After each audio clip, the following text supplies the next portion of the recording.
Kalau kita jeli pupuknya seperti ini ya, pupuk yang asli itu seperti ini karena pupuk yang untuk tanaman itu dia sifatnya itu harus larut. Jadi kalau pupuk itu kualitasnya bagus, dia itu seperti ini.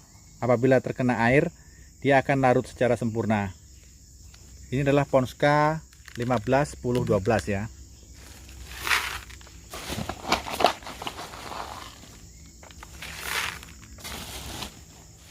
Assalamualaikum warahmatullahi wabarakatuh. Semangat pagi, salam tanam peduli. Pemupukan kali ini kita akan memupuk kebun kelapa sawit menggunakan NPK 1515 seperti ini ya. Ini adalah pupuk Ponska subsidi terakhir yang kita dapatkan di bulan Juni tahun 2022. Jadi kita hanya mendapatkan nih 5 karung saja ya untuk jatah pupuk lahan 1 hektar. Jadi kali ini kita akan memupukkan semua jatah pupuk kita. Dan seperti ini ya, ini adalah pupuk asli ya, pupuk asli yang kandungannya NPK 15 15 15, yaitu 15% nitrogen, 15% fosfat, dan 15% kalium dari setiap butiran pupuk yang ada di dalam karung ini. Saat ini banyak beredar pupuk dengan berbagai macam merek. Rata-rata di kemasannya itu menunjukkan kemasan ada yang NPK 15 15 15, ada yang NPK 16 16 16. Namun kalau kita cermati kandungan unsur haranya itu ada yang CaO, ada yang MgO. Kalau yang seperti itu berarti pupuknya tidak asli, karena pupuk yang asli di dalam karungnya seperti ini. Ini ya. Ini karungnya tertuliskan nitrogen sebesar 15% ya, jelas ya. Jadi tidak ada tanda plus minus di dalam tulisannya ini. Itu menandakan bahwasanya ini memang betul-betul 15% nitrogen yang ada di dalam kemasan ini. Kemudian fosfatnya itu 10% dan kaliumnya 12% ya. Oh, jadi ini adalah Ponska baru ya, Ponska yang telah mengalami ini perubahan kandungan. Yang dulunya kita kenal Ponska itu kandungannya NPK 15 15 15.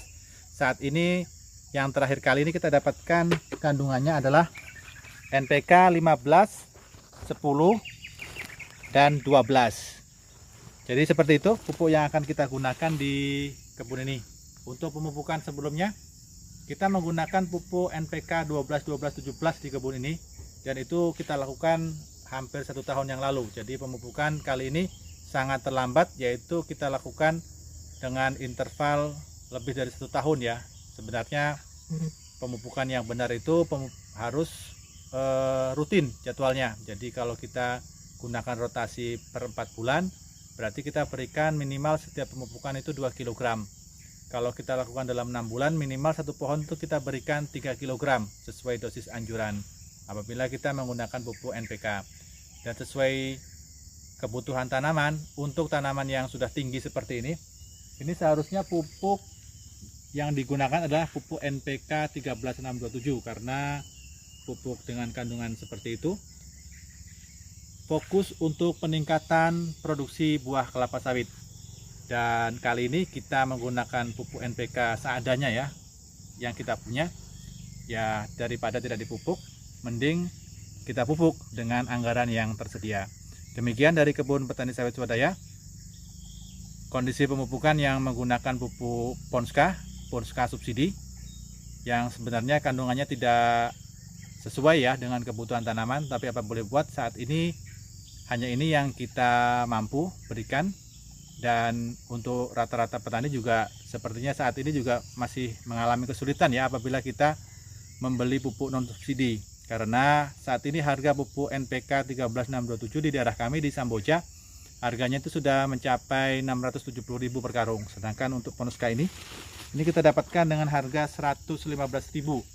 Namun sayang, untuk kali ini, untuk saat ini mulai bulan Juli tahun 2022, jatah pupuk subsidi untuk petani kelapa sawit sudah tidak ada lagi.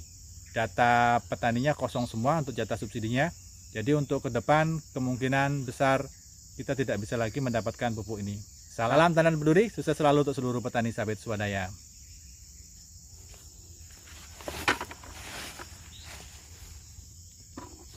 Terus Din. Mulai lagi. Iya.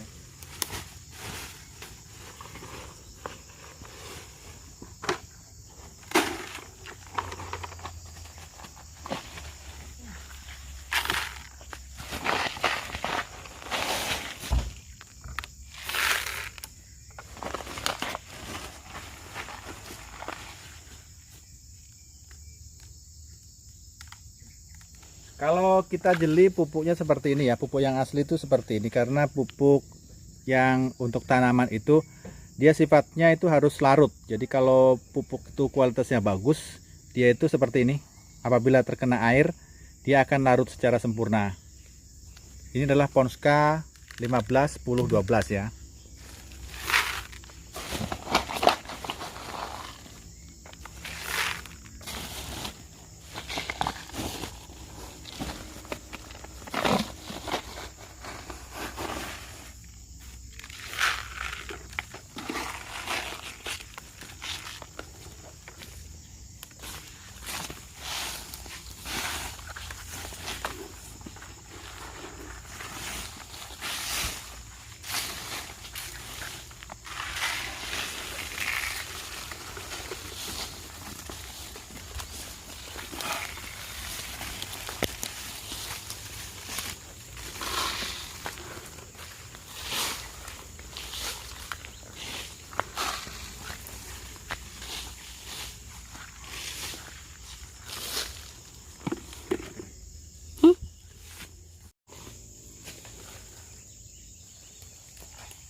Penanaman di kebun ini kurang rapi ya, ini kurang lurus jaraknya, tidak beraturan ya. Harusnya ini seperti ini ya.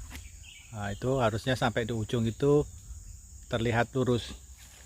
Tapi ini yang di sebelah sana, nah terlihat sekali, itu tidak lurus ya sampai di ujung sana. Ini pemupukan sudah dilakukan dan seperti ini. Ciri-ciri pupuk yang asli itu apabila ditebarkan dia langsung larut seperti ini ya. Ini. Nah, ini nanti perlahan-lahan basah, lembab, dan akhirnya meleleh ya. Itu adalah pupuk yang asli. Apabila kita melakukan pemupukan dan setelah 3 hari dalam kondisi tanah yang lembab, pupuknya tidak mau larut atau tidak mau lembek, tidak mau basah, itu berarti pupuknya tidak asli. Ini adalah butiran pupuk yang keras, yang masih belum lembab ya, karena barusan kita tebarkan. Nanti akan perlahan-lahan mungkin besok atau lusa itu sudah mulai hancur ya, karena dia terkena oleh air yang ada di permukaan tanah. Karena di daerah kami ini kemarin hujan ya, dalam beberapa hari, 3 hari yang lalu tuh hujan terus menerus, sehingga saat ini tanahnya dalam kondisi lembab.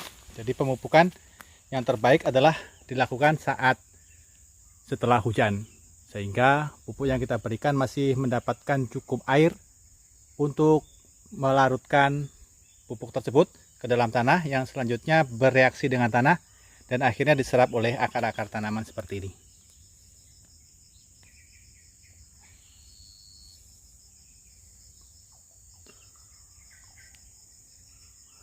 Saat ini kondisi buah di pohon kecil-kecil ya, itu kecil buahnya, dan sebagian itu nggak nampak ini ya, nggak nampak buahnya. Musim trek mungkin akan terjadi dalam 2 bulan 3 bulan ke depan, yaitu di bulan September hingga Oktober. Itu rata-rata kelapa sawit akan mengalami trek. Untuk kebun ini yang dipupuk sangat jarang ya, setahun sekali. Itu nampaknya treknya cukup banyak, karena mulai panen yang kemarin itu hasilnya hanya sekitar 1,5 ton ya. Karena biasanya di sini kalau pas puncak itu dapat sekitar 2 ton 3 ton dari lahan seluas 1,5 hektar.